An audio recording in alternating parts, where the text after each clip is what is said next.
Aquí en Educación y Política, nuevamente por Canal B. Tenemos como invitado al doctor Wolfgang Grosso.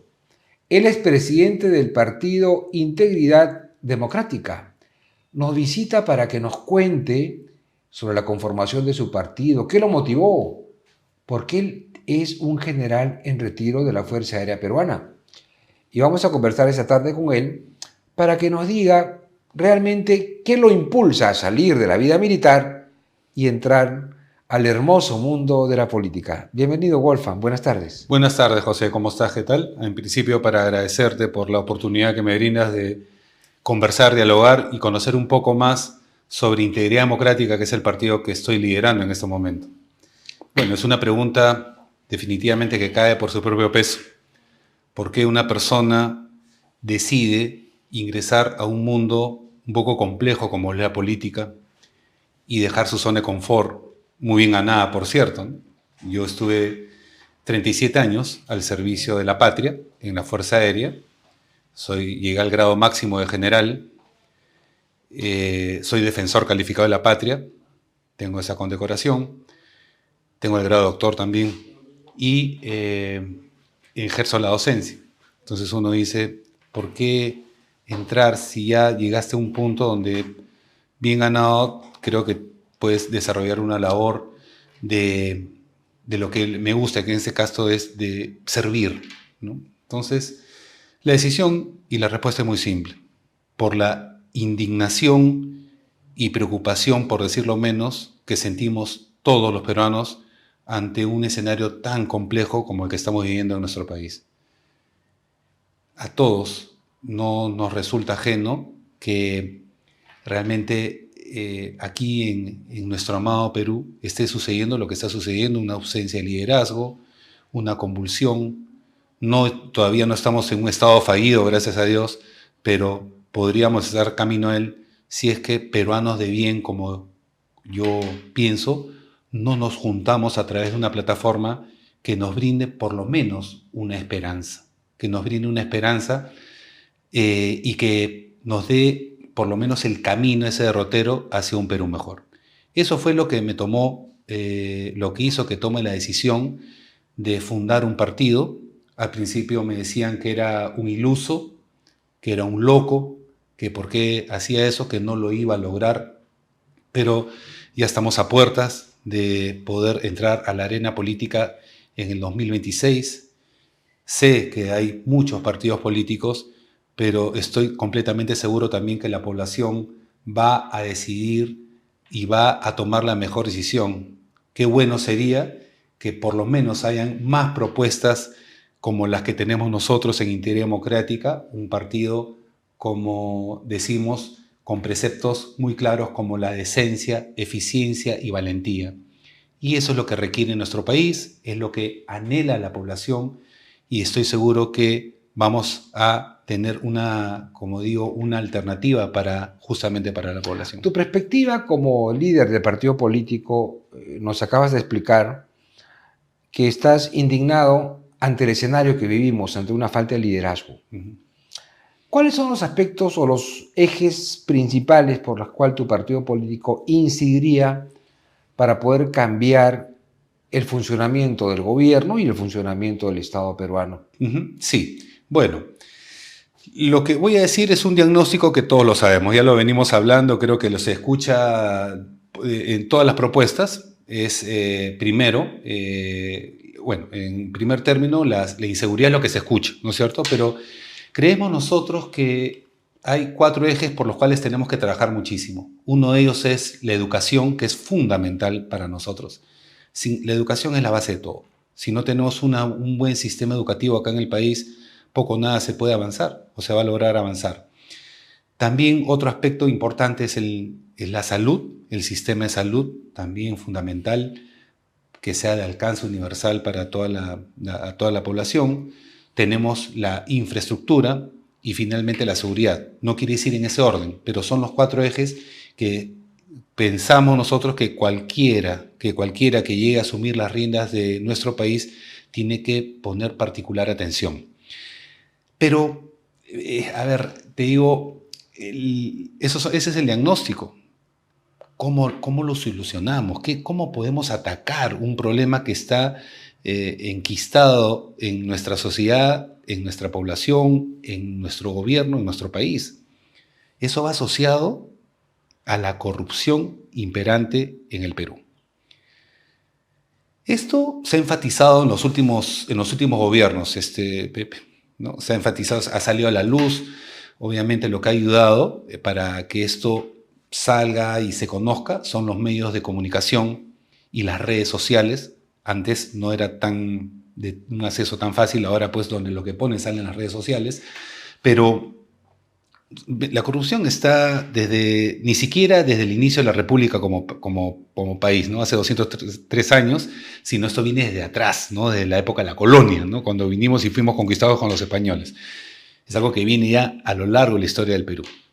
Pero que se ha enfatizado, sí, y que se ha incrementado y que cada vez es de más dominio público, ¿no? O sea, todas las personas ya... ¿Se ha enfatizado o se ha hecho más visible? Las dos cosas.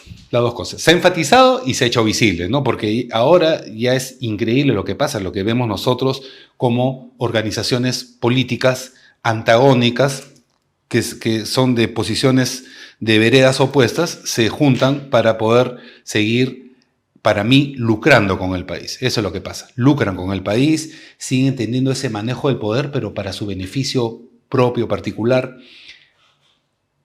Y de verdad que ninguno se salva. Lo que vemos nosotros en el Congreso, en el Ejecutivo, una absoluta falta de liderazgo en general, ¿no? Ahora, en el Congreso, en las principales instituciones del Estado, ninguna se salva. El día de ayer, fíjate, ya todos los días que nosotros vemos la televisión, vemos los noticieros o los programas periodísticos que cumplen una labor fundamental, ¿eh? Yo pienso que la prensa es fundamental en este aspecto de control. Lo que pasa es que dependiendo en la posición que estés, te guste o no te guste, vas a ir querer que nadie diga nada, ¿no? Pero realmente la prensa cumple un rol muy particular e importante. Pero vemos, por ejemplo, no sé si lo viste ayer, el caso de este personaje que fue elegido o nombrado, mejor dicho, como director de asuntos interinstitucionales de la Contraloría General de la República, el primer órgano de control del país, y que viene con una serie de cuestionamientos, salió el reportaje, pero lo que me llama la atención, una persona que viene con unas denuncias de violencia familiar. O sea, ¿dónde están los valores? ¿Dónde está el criterio de decisión para nombrar una persona? Más allá de todo el contubernio, todo lo que se mueve atrás, ya sabemos y lo hemos visto, pero como si no hubiesen más peruanos de bien, como digo, con una trayectoria limpia, con un buen derrotero, no solamente personal, académico, laboral, y que puedan cumplir estas funciones. Entonces, para mí es una burla, realmente. Esto es una burla lo que pasa y la población, por eso viene la indignación, por eso vienen estas agresiones, que no las justifico, pero son reacciones de gente que ya, de las mismas personas que se sienten indignados, no saben qué hacer. Y recurren a la violencia, que no la justifico obviamente, pero uno dice, ahí está, pues eso es lo que pasa. Ese es el reflejo de lo que sucede en nuestra política, donde las personas se sienten no representadas, y no solamente no representadas, sino burladas por nuestras autoridades. ¿Qué harías para eliminar o reducir la corrupción? A ver, como gobierno. Sí, primero uno tiene que... El ejemplo se da desde la cabeza, ¿no es cierto? Si desde la cabeza no tienes una política adecuada de transparencia, pero de verdadera transparencia, poco o nada tampoco vas a hacer. Los presidentes que hemos tenido, Pepe, a lo largo de estos últimos años, últimos gobiernos, todos han sido cuestionados. Ninguno se salva. Todos, por una razón u otra, pero han sido cuestionados, sentenciados, enjuiciados, bueno, autoeliminados. Hemos tenido de todo acá en el país. Por eso digo, el ejemplo viene de la cabeza. Pero no solamente tiene que haber decisión desde arriba, que obviamente tiene que ser compatible con la decencia, con la transparencia, con la integridad, sino también con acciones. Porque cuando sucede, y yo camino por las calles y hablo con las personas, todos, al inicio es un rechazo absoluto. Un político más, dicen, o habla y que promete y no va a cumplir. Pienso que acá lo que se debe hacer son acciones concretas. Una de las propuestas que tenemos nosotros en Integridad Democrática es que, de ser el caso, y yo asumir el gobierno de nuestro país, pasaría el polígrafo o el famoso detector de mentiras. Entonces, esta herramienta científica, ¿no? que no sirve como, no tiene un parámetro de ley, mejor dicho, porque no sirve como una prueba legal, ¿no? Pero sí referencial.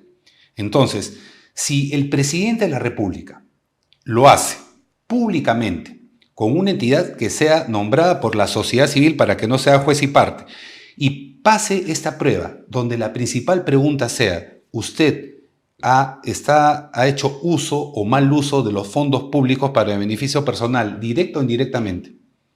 Y eso sea público, y que sea todos los años.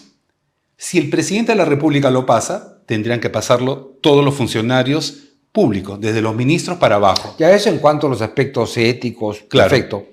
Pero a nivel, por ejemplo, de esto que se habla mucho, que también incide en la corrupción, la tramitología. ¿Cómo quitarías esa pésima percepción también que la Contraloría tiene respecto a la inversión pública? Porque si algo ha hecho la Contraloría en estos últimos años es meterle miedo al funcionario público. Y el funcionario público no toma decisiones. Claro, ves que son dos aspectos, ¿no? Uno es como hablar la seguridad y la eficacia en los tiempos, ¿no? O sea, si es que a veces pones muchos candados y esos candados hacen de que el tiempo no sea eficaz para la toma de decisiones, o viceversa. Cuando no pones controles, también hay un libre albedrío para tomar decisiones, y ahí viene también otro tema, que es el mal uso de los recursos del Estado o la corrupción. Tenemos un Estado elefanciático, definitivamente. Tenemos que cortar, tenemos que reducir el aparato estatal, definitivamente. No le puede gustar a muchos eso, pero es lo que corresponde, hacer un Estado más eficiente, con mecanismos que permitan al funcionario la toma de decisiones, que sea eficiente como corresponde, pero también que existan mecanismos de control en el uso de los recursos en la toma de esas decisiones. A ver, a nadie nos resulta ajeno cómo se maneja, por ejemplo, el uso de los recursos del Estado en los funcionarios, en las autoridades. Se habla como una inversión, porque así se usa ese término, inversión. Yo voy a invertir para tener una posición, se compran los puestos en el Estado, eso ya lo sabemos, ¿no? Las autoridades que son elegidas invierten a través de una plataforma política para llegar y poder tener la posibilidad de tomar decisiones en obras públicas y licitaciones. Ahí aparece el famoso diezmo, el mal manejo.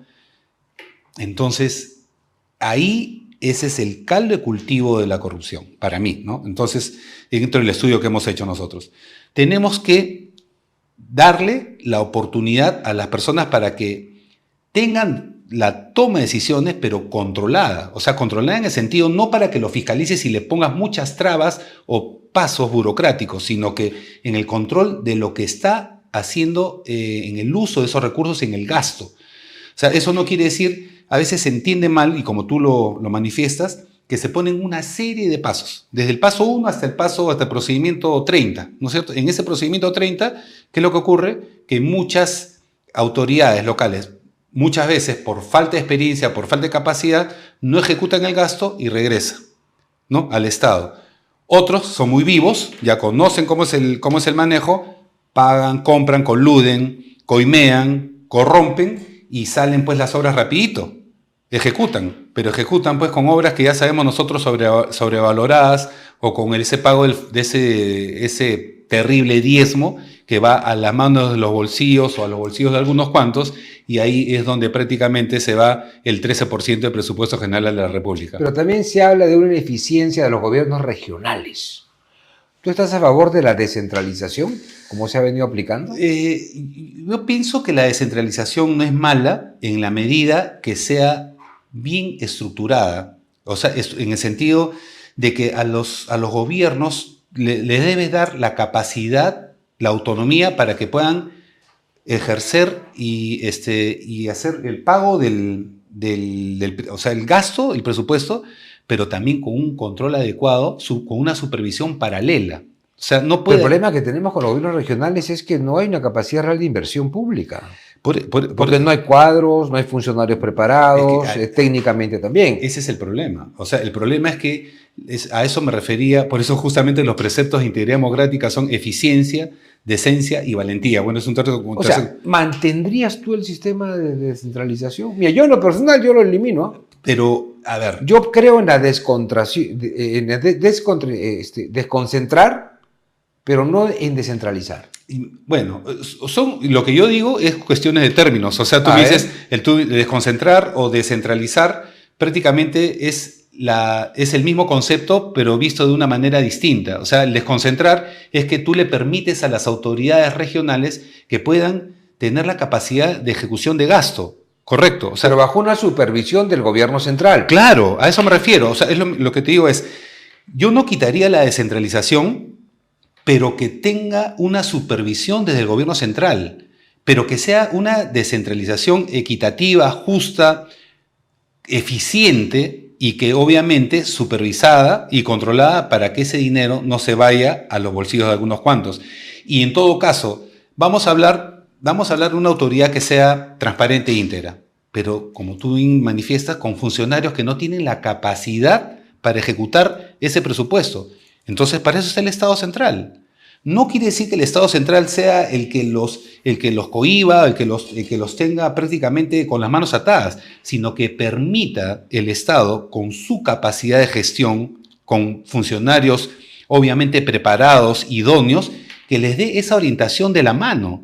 Acá, cuando hablamos de transparencia, no tiene que haber esos grupitos donde se maneja de una manera arcana, secreta, los manejos de ese presupuesto, sino transparentemente, bueno, vamos a ayudarnos todos, porque al final lo que prevalece es el país, no la región. ¿Me entiendes? Entonces, nosotros tenemos que ayudar a estos funcionarios. Si no tienen esa capacidad, tenemos que orientarlos, darle las herramientas para que puedan ejecutar. Quiero hacer una analogía pequeña. Es como, y siempre lo traigo a colación, hace poco la prueba, la norma que le permite a los profesores, por ejemplo, no quiero salirme mucho del tema central, pero que permite a los profesores que no han aprobado la prueba PISA, que puedan ejercer la docencia. Eso, por donde tú lo veas, es una medida populista. Me van a escuchar los profesores y los que no han pasado van a decir, oye, de acá, es una persona que no nos va a permitir. No es eso, queridos hermanos, patriotas peruanos que quieren ustedes una educación para los jóvenes, una buena educación. Lo que se trata es de que, como gobierno, ¿qué haría yo? Y como padre de familia, como todos, muchos que tenemos hijos, queremos una óptima educación. Yo no le permitiría a esos profesores que enseñen porque no están en esa capacidad. Lo que tenemos que hacer es capacitarlos, darles las herramientas. No es que le decís, no vas a enseñar y chao, y te vas a la calle y te quedas sin trabajo. Pero si son profesores que no quieren ni capacitarse, no quieren dar exámenes. No, pues ahí sí, pues, ahí sí ahí sí, por favor. O sea, hay profesores que son profesores por ley. Sí, pero ahí sí se tiene que ejercer, como siempre digo, el principio de autoridad, no autoritarismo. El principio de autoridad que tiene que tener un gobernante, que tiene que tener un país. O sea, si a tú una persona le das la posibilidad de que se prepare, lo capacites, lo ayudes para que haga una mejor función, entonces, si la toma, enhorabuena y que se reincorpore al sistema educativo, porque lo que queremos nosotros es mejorar el sistema educativo para nuestros jóvenes, para nuestros hijos. No queremos alguien que simplemente se pare y que no sepa ni los métodos, ni tenga la capacidad, ni los conocimientos, ni la preparación. Pero si tú le das las herramientas y no las toma, ¿qué vas a hacer? Tienes que ejercer lo que corresponde. No queremos nosotros, como te repito, una pésima educación para nuestros hijos, ¿no? Nuestra juventud. En materia de seguridad, ¿qué harías? Ya, muy bien. Algo tan simple como lo que voy a decir. A ver. Sacar a los delincuentes de la calle. Sacarlos. Y cuando digo sacarlos, es que no suceda, por ejemplo, que acá alguien te roba un celular y a las 24 horas lo dejan libre, ¿no? o lo que sucede permanentemente con todos estos delincuentes o con mafias o hacen estas reuniones y de todo tipo. No solamente hablemos de los extranjeros, sino acá también la delincuencia acá local, ¿no? Lo que prácticamente este grupo de desadaptados ha tomado el control de las calles y está poniendo contra las cuerdas a un país de 34 millones. Eso es inaceptable, inaceptable. Acá se tiene que ejercer, como repito, un principio de autoridad. Lo que corresponde. Delincuente que comete un delito, simplemente solo se le saca de las calles y acá no tiene que haber pena suspendida, acá tiene que haber pena efectiva, sea cual sea la magnitud del delito, mayor o menor medida, o sea, la medida de detención, pero tiene que haber pena efectiva. Se tiene que, eso es algo que seguro ya lo habrán escuchado en otras propuestas, se tiene que incrementar, se tiene que hacer una reorganización del sistema penitenciario de todas maneras, urgentemente, pero ¿Privatizaría las cárceles? No privatizaría las cárceles. Yo creo que el Estado tiene que tomar el control de lo que corresponde, pero eficientemente. Pero ¿no? Mira, ¿cuántos años las cárceles están en manos del Estado? Sí, pero no pasa nada. Claro, pero, o sea, pero ¿por qué, pues, Pepe? No, porque tenemos, ¿a quién tenemos, pues? O sea, ¿qué presidentes que más han estado pensando en cómo recuperar su inversión política que en preocuparse en un aspecto tan importante como la seguridad que en los últimos años también se ha enfatizado terriblemente? Mafias organizadas, bandas, que prácticamente han tomado el control de las calles. Entonces, se tiene que cuando a mí me refiero a reestructurar el sistema penitenciario, por ejemplo, es, a ver, tú que ya viene un sistema, porque es un sistema ya que está podrido, está corrupto, lamentablemente, ¿no? Entonces, tú a un miembro del INPE, por ejemplo, ¿no? Lo mandas a cuidar una cárcel, lo mandas a 4.000 metros de altura, está en la calle, está arriba, 4.000, muriéndose de frío, ¿no? Ok. Esta persona prácticamente vive en las mismas condiciones que el preso. Prácticamente, digo, ¿no? Lo único que lo separa es un muro. Lo peor de todo que este miembro del sistema penitenciario del INPE paga su alojamiento porque no es de la zona, paga su alimentación en la calle, pasa frío, ¿no es cierto? Y está metido todos los días ahí cuidando hasta que le toca sus vacaciones dentro de un año. Mientras el preso, adentro del muro, el Estado gasta $7 por día en su alimentación, tiene un alojamiento, porque está dentro de la cárcel, así no, pero está, y tiene mejor salud que uno de la calle, porque de la calle va a un centro de salud, pide una cita y se le dan de 2-3 meses. El delincuente lo atienden inmediatamente, ahí dentro de la cárcel. Fíjense esa disparidad, ¿no? Entonces, primero, tiene que haber como te digo, una reingeniería, tiene que insertarse un adecuado y óptimo sistema de inteligencia dentro del INPE, por ejemplo. A estas personas tú los tienes que enviar así tipo como hacen las minas, lo envías, hay que invertir, pues para eso tiene plata el Estado, los traes cada 21 días a su sitio de origen, le pagas su transporte, le pagas sus viáticos y le pagas un sueldo adecuado porque está a 4.000 metros de altura también cuidando. ¿Y eso te garantizaría evitar con la corrupción a las cárceles? Sí, porque sabes, claro, pero van con otras medidas colaterales. Funcionario que ose, simplemente permita que alguien pase un celular, una droga o lo que sea, inmediatamente lo pasas al otro lado del muro. Así como una medida radical con las leyes que corresponda para ejercer ese principio de autoridad. Entonces, tú tienes que darle las condiciones también. Ahora es otro tema que voy a hablar sobre las fronteras vivas, pero tienes que darle las condiciones. Por un lado, me refiero al INPE. En cuanto al delincuente, ya pues, ¿cómo es posible que nosotros los peruanos, le tengamos que pagar la alimentación a estos delincuentes? El delincuente se tiene que pagar su alimentación, se tiene que pagar el sitio donde está alojado, en este caso de la cárcel, porque nosotros estamos invirtiendo en esas cárceles, ¿no es cierto? Ok, entonces, para darle una seguridad a toda la población. Entonces, estos delincuentes y los que están detenidos y presos y cumpliendo una pena, van a trabajar, pero no para cortar la pena, sino para pagar su alimentación y su alojamiento. Esas son medidas que se tienen que tomar y que y que todos, o sea, porque si no, esto es una burla, es el delincuente llega, comete el delito, sabe que le dan una pena, termina, la cortan, sale a las calles, ¿no? Entonces, tenemos que nosotros buscar aquellos mecanismos donde el delincuente sepa que lo que va a hacer va a pagar realmente. ¿Qué te parece el plan Bukele? Todo lo que está haciendo Bukele, yo lo tenía estructurado el año 2017. Todo lo que está haciendo él, el año 2017, cuando él era coronel y nació la idea de integridad democrática frente a lo que estaba pasando y que no está en la situación en la que nos encontramos, todo eso lo tenía yo. Es lo que te estoy diciendo. O sea, acá, por ejemplo, porque a eso iba.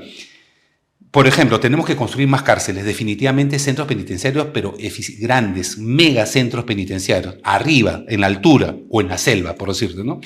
Entonces, pero me van a decir a mí, bueno, general, no, doctor, no, pero eso usted va a empezar el gobierno y mientras viene el proyecto de inversión pública, los procesos, mientras se construyen, van a pasar 5 años, 6 años. No importa, pero tenemos que pensar a futuro, no por eso no voy a dejar de hacerlo, porque si voy a pensar eso jamás haría nada, ¿no es cierto? Entonces, y no me interesa lo que se demore, pero mientras eso suceda, tú adecuas, por ejemplo, pienso yo, establecimientos tipo cuarteles, por ejemplo, donde se adecúen, hay cuarteles que de repente ya no tienen un funcionamiento. Ahora, se le critica a Bukele el tema de los derechos humanos.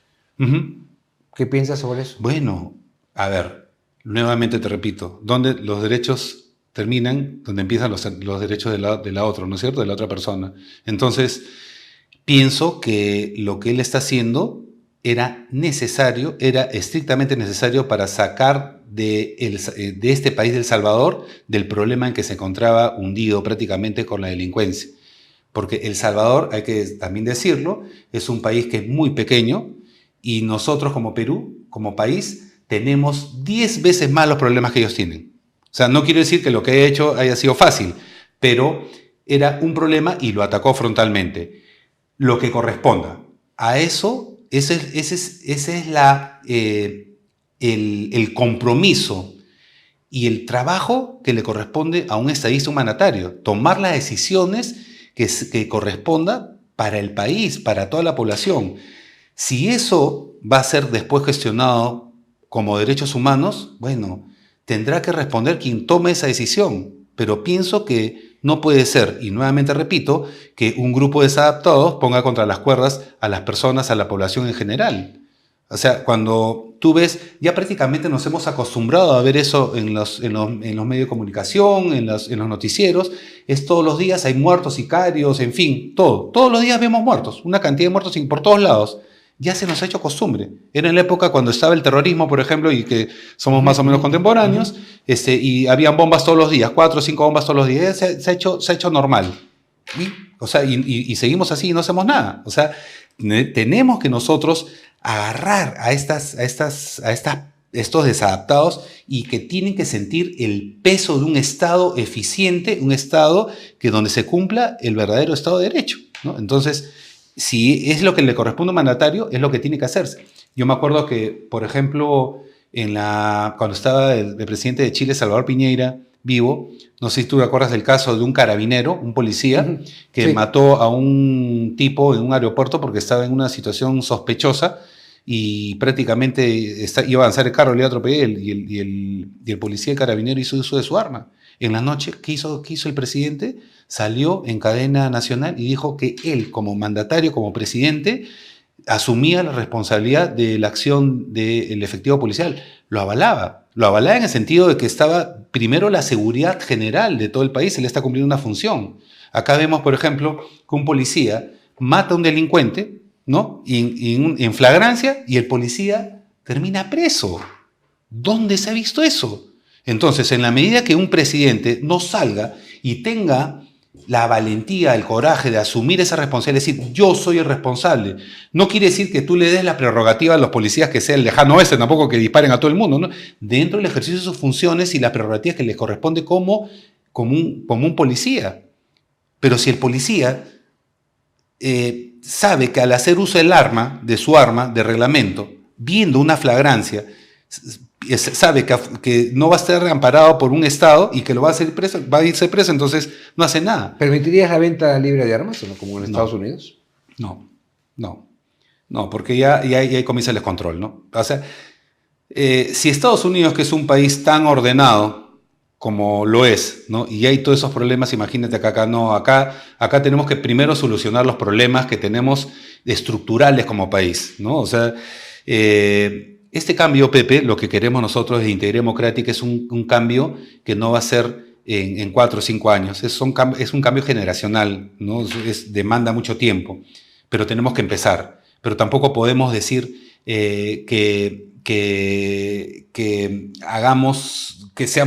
demos un gran salto sin ir trabajando los pilares, las estructuras de un Estado que sea eficiente, ¿no? Es como decimos, ¿no? El Perú, por ejemplo, ¿no? Queremos, me preguntaron una vez, ¿privatizaría Petroperú? ¿Está de acuerdo con la privatización de Petroperú?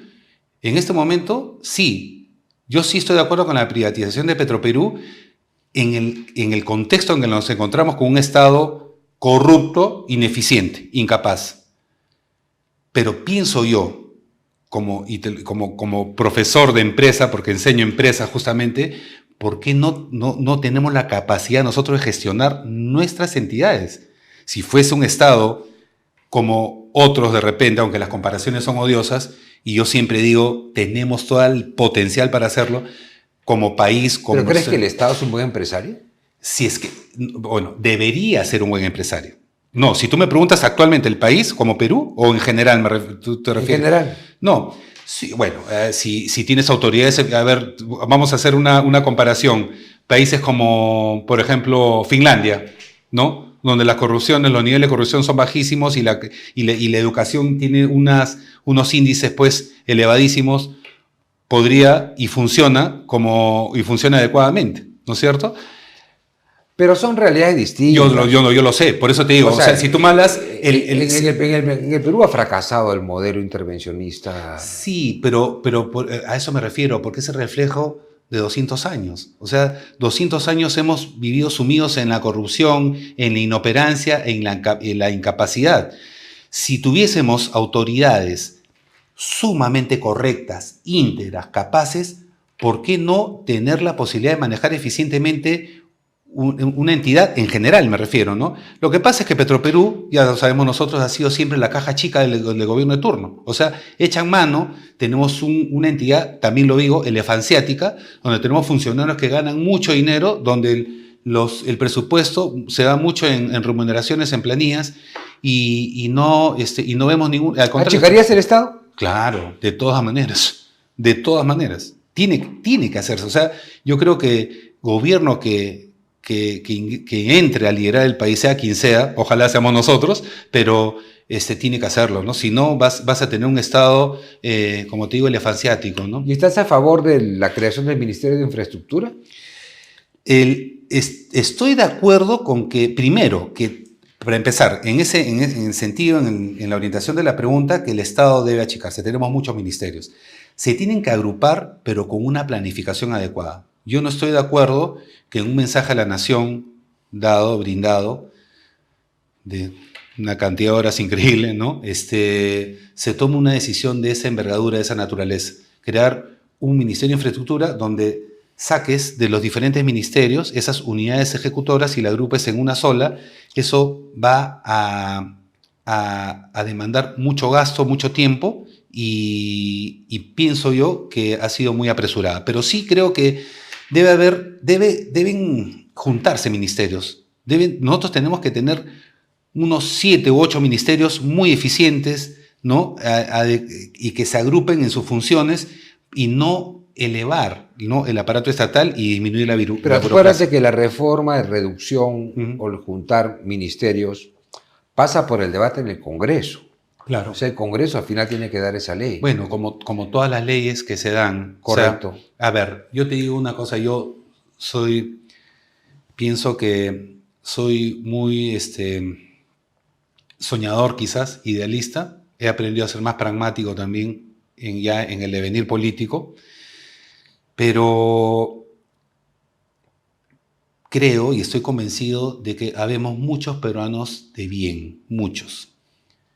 Lo que está sucediendo ahora, solamente es el reflejo de un grupo de personas que quieren seguir beneficiándose con el país. Entonces, los que ejercen una función legislativa en el Congreso, ahora con la bicameralidad, pienso que tienen que anteponer los intereses colectivos y no los personales, ¿no? En ese sentido, no gobernar y no legislar a favor de sus agrupaciones o de sus bolsillos, sino en el interés público, en ese bien común como me refiero. Entonces, cuando haya acciones, es mi opinión, Pepe, cuando haya acciones que todos los peruanos sepamos, ¿no es cierto?, que es lo correcto, y tengas, como ahora, ¿no?, una presidenta, por ejemplo, ¿no?, que está prácticamente secuestrada, por decir, por el Congreso, porque no puede tomar decisiones porque está tan atomizado y todo jala. Pero también eso es parte del funcionamiento del sistema político, Sí, ¿no? yo lo sé, pero cuando no hay una mayoría parlamentaria no, claro, para el gobierno, etcétera, claro, ¿no? pero el problema es que cuando tú no puedes tener la capacidad de decisión y estás amarrado por un Congreso como el que estamos viendo ahora, que ya sabemos todo lo que pasa, entonces, ¿qué tienes que hacer? Tienes que hacerlo evidente. Esa es mi percepción y lo que yo creo, ¿no? Cuando tú veas que hay cosas que no están correctas y que sabes que la población en este momento no se ve representada por estos congresistas en este periodo. Es la verdad, es la realidad. No lo digo yo, lo dicen todos, ¿no es cierto? Entonces, cuando no se sienten representados y tú tienes un presidente, es la primera, ¿no? Es la primera autoridad de un país, y ve que no tiene que hacer, tiene que recurrir al pueblo en el sentido de informarle. Oye, ¿saben qué? Yo daría un mensaje a la nación. Oye, tenemos que hacer estas medidas y el Congreso no las aprueba, ¿no? Vamos a ver, que haya una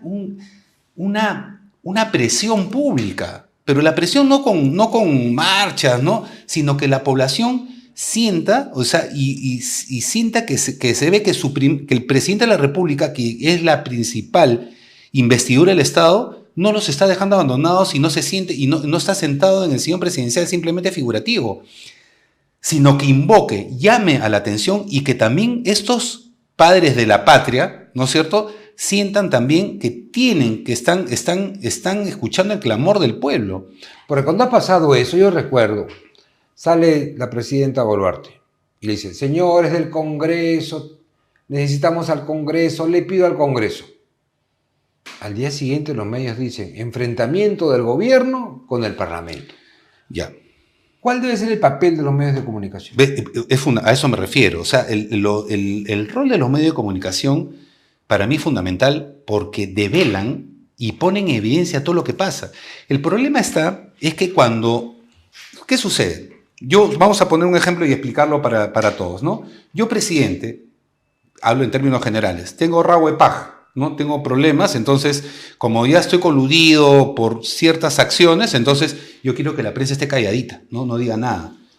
Sea lo que sea, ¿no? Tengo el caso del hermano, estoy a poner un ejemplo general, ¿no? Y todos los presidentes, todos los que hemos pasado, porque ninguno se salva. Entonces, en la medida, cuando la prensa está a favor, qué bacán, ¿no? Yo no digo nada. Pero cuando ya me comienza a develar y destapar todos los casos, como el que hemos visto ahora que me he mencionado en el caso de la Contraloría de este funcionario, es evidente que ha habido una colusión para nombrar a esta persona. Pero te decía lo siguiente, ¿cómo hacer para que la prensa, por ejemplo, tú acabas de decir, me pareció muy interesante, ¿no? La presidenta de la República debe salir y explicar a la población. Debe serlo. Correcto. De lo que necesita, por ejemplo, el gobierno por parte del Congreso. Entonces sale la presidenta y dice, señores del Congreso, necesitamos que ustedes nos apoyen, necesitamos aprobar la ley A, la ley B, la ley C. Al día siguiente, los medios interpretan ese pedido que hace la presidenta al Congreso como un enfrentamiento. Ves que, a ver, lo que pasa es cómo lo expresas y cómo te comunicas, Pepe. O sea, mi percepción, ¿eh? Yo veo que sale la presidenta y prácticamente yo no sé la verdad no sé si identificar si es una posición firme o está rogándole al Congreso, ¿no? Entonces, o está hablándole, no, la verdad, no. Acá las cosas tienen que ser contundentes y claras, ¿no? Y la prensa, bueno, o sea, en la medida también que la prensa, porque sucede también, ¿Cuántos días ha pasado que la presidenta no ha salido, no declarado en los medios de comunicación? Ya también por todos lados hay enfrentamientos y confrontación. Entonces, acá, en este momento, y esa es la convulsión que vimos en el país, lo que siga A o B, todo va a ser criticado. Pero cuando tengas una posición de firmeza, de honestidad e integridad, tú tienes la prerrogativa de salir con toda tu pensamiento, tu posición, y nadie te va a cuestionar. Me podrán cuestionar porque no les gusta mi saco, porque no les gusta mi sonrisa o lo que sea. Pero nadie me va a cuestionar por mi posición y mi convicción. Que si es una convicción y posición y firmeza a favor de la gobernabilidad del pueblo, que no le guste mi cara, que no le guste lo que sea a las personas, a los medios de comunicación, es problema de cada uno de ellos. Pero sí que la población en general vea a una persona que realmente está ejerciendo su autoridad como primera magistratura del país, ¿no? O sea, como el presidente de la República. Los medios de comunicación se encuentran polarizados. Hay muchos temas que se ven por todos lados. Hay intereses, pues, Pepe. Por todos lados hay intereses, esa es la verdad, ¿no? Entonces, por ejemplo, Castillo, ¿no? Salió cuando estuvo en su gobierno, dijo que a los medios de comunicación les iba a quitar la publicidad estatal. Para mí es un error. Yo pienso que no, al contrario. O sea, los medios de comunicación, y eso tiene que entenderlo la población, es como una empresa. Son empresas. Son empresas, ¿no es cierto? Entonces, y buscan una rentabilidad, ¿correcto? Lo cual está muy bien. No, ahora voy a pasar un punto, te lo voy a comentar, pero quiero centrarme en esto para no salirme del eje. Entonces, yo, gobernante, quisiera que los medios de comunicación como empresa tengan los mecanismos y los medios para poder crecer como empresa y cumplan su función. ¿Qué función van a cumplir? De informar.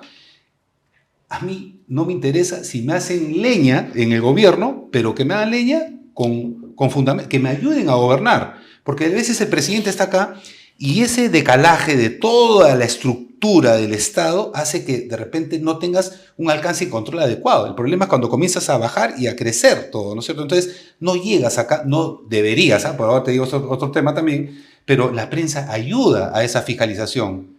Entonces, ¿pero qué pasa cuando un presidente o una autoridad, un funcionario, en el uso de sus funciones, viene el amiguismo, viene la coima, la plata, o los pagos por puestos, ¿no? O los diezmos, o los mochazuelos, etcétera, todo lo que vemos nosotros en el país?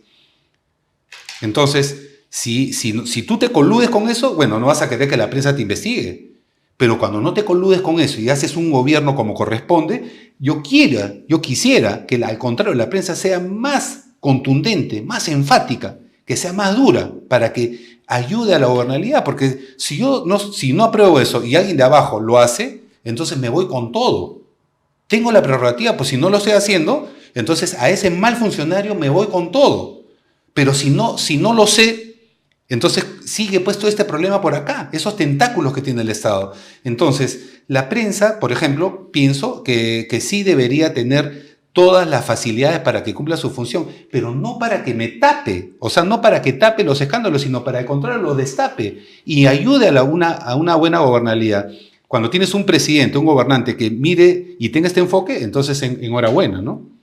No, y también es importante el tema de la publicidad estatal porque permite dar a conocer los programas del gobierno, porque a veces la prensa informa sobre los escándalos o que lo que más rating le genera a ellos como empresa que son, ¿no es cierto? Claro. Pero por otro lado, el gobierno no tiene las herramientas publicitarias para dar a conocer campañas, por ejemplo, ¿no? Por el tema del lavado de manos, el tema de prevención de salud, el tema de las obras que está haciendo. Eso es lo que pasa es que acá nosotros tenemos que ver el Estado, Pepe, como un sistema. Es un sistema. El problema que acá es que nuestro sistema ya está en una metástasis. Hablando de sistemas, propondrías reformas al sistema de funcionamiento político? Por ejemplo, cuando se eligen a los congresistas y eliges al gobierno, el gobierno en los últimos 20 años no tiene mayoría parlamentaria. Y eso genera un Congreso fragmentado, como lo que sucede hoy día, ¿no? Que tenemos 13 bancadas y la presidenta del gobierno no tiene una mayoría en el Congreso, lo que le obliga a generar alianzas a la presidencia de la República con algunas bancadas en el Congreso. Algunos le llaman con lo que tú calificaste al principio de la entrevista, ¿no? Como que si la presidenta estuviese secuestrada por el Congreso. Pero ella no tiene quizá otro camino, sino el que generar alianzas para que sus propuestas de leyes, el control político tenga una cierta cantidad de congresistas que le den la sostenibilidad. Claro. Muy bien. Eso pasa en los últimos 20 años en el país, porque el sistema de elección del gobierno, del presidente de la República y del Congreso se hacen al mismo tiempo.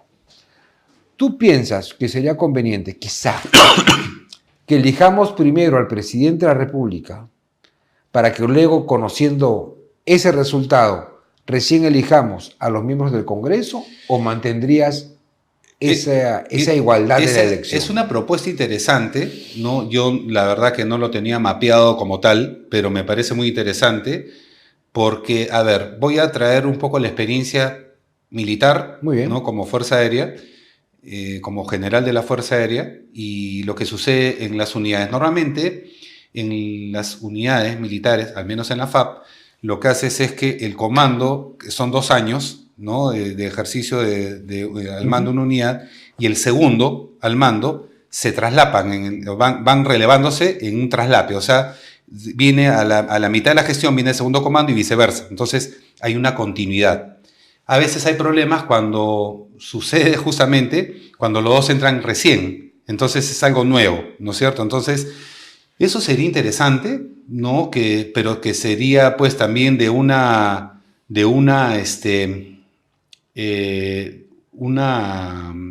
podría decir, una decisión que sea de una magnitud de todo el pueblo, ¿no? O sea, claro, porque si el pueblo elige al presidente A, te elige a ti presidente primero, correcto, eres nuestro presidente, ¿no? Claro. Wolfgang es nuestro presidente, ojalá que algún día seas presidente del Perú, te eligen primero y luego el pueblo dirá, muy bien.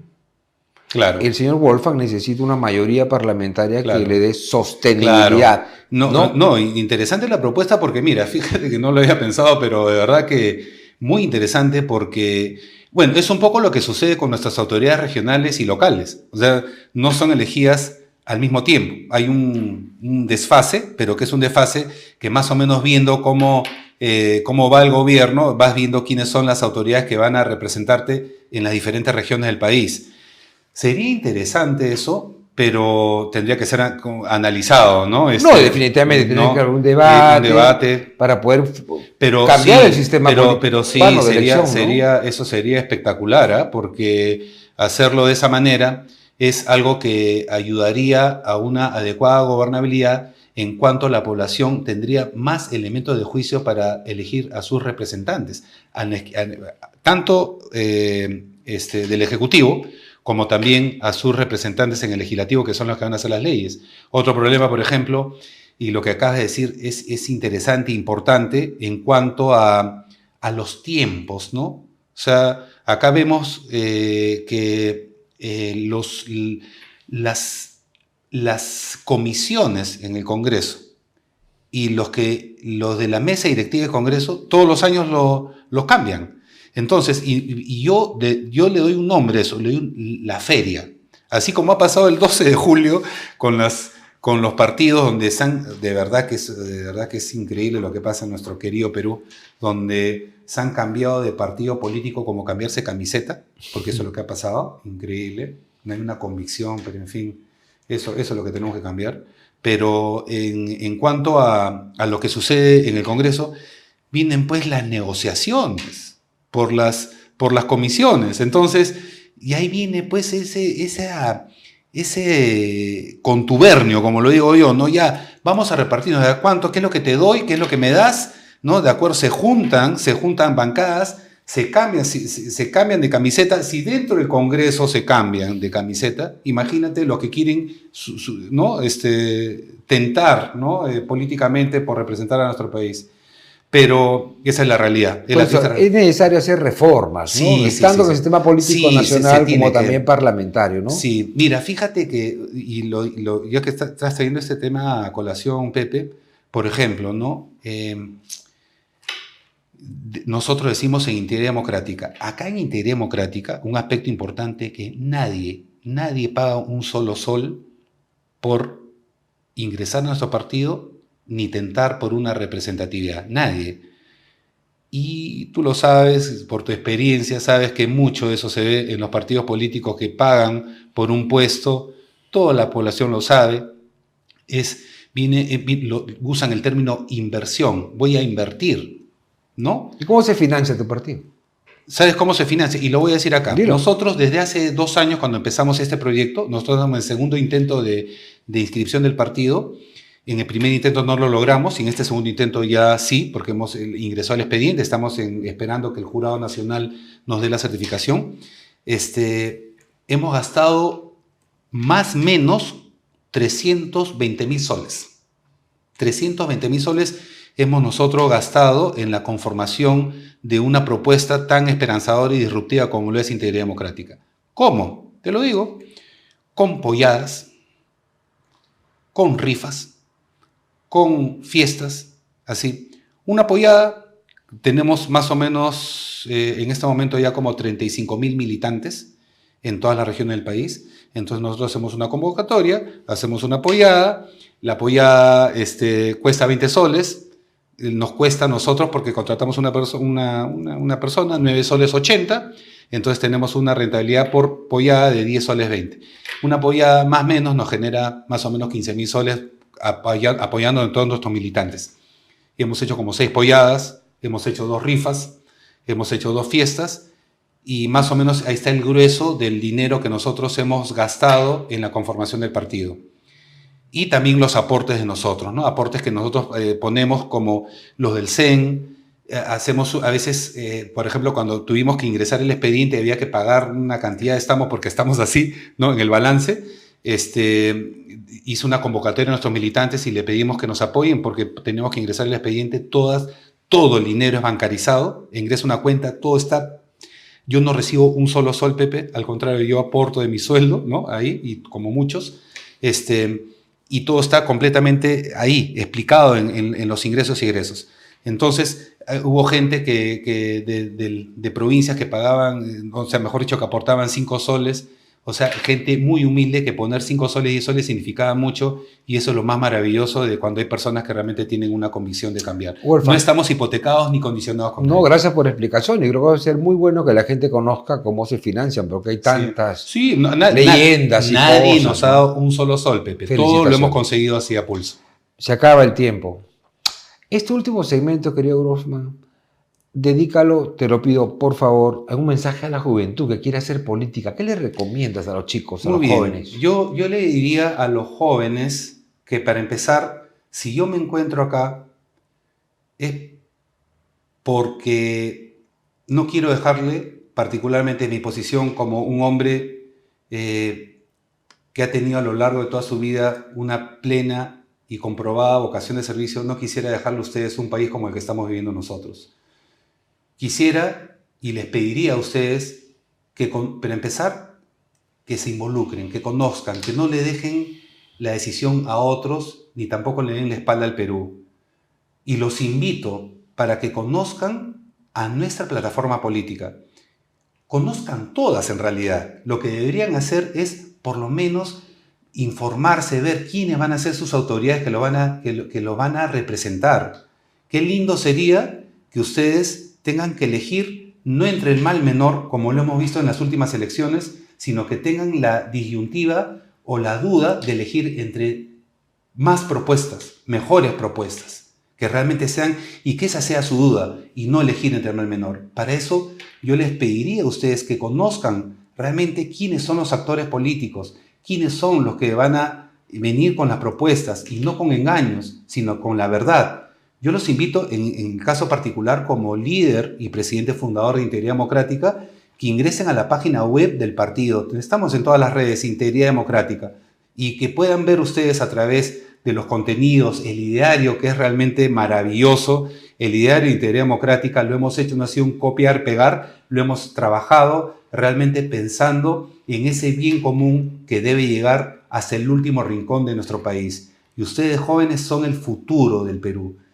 Estoy plenamente convencido que en la medida que más peruanos de bien nos juntemos sin ningún interés particular, siempre pensando en el interés colectivo antes que el individual, vamos a tener un país maravilloso. Yo los invito para que ingresen a nuestra plataforma, conozcan, ustedes tomen la decisión.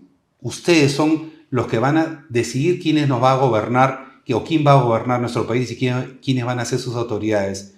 Y es importante que ustedes no le dejen la decisión a otros, sino por el contrario se involucren y puedan recibir un Perú mejor, un Perú íntegro, como decimos, el Perú que todos, absolutamente todos nos merecemos. Wolfgang, muchísimas gracias.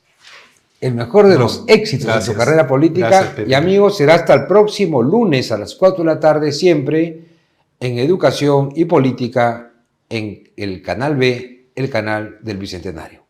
Buenas tardes.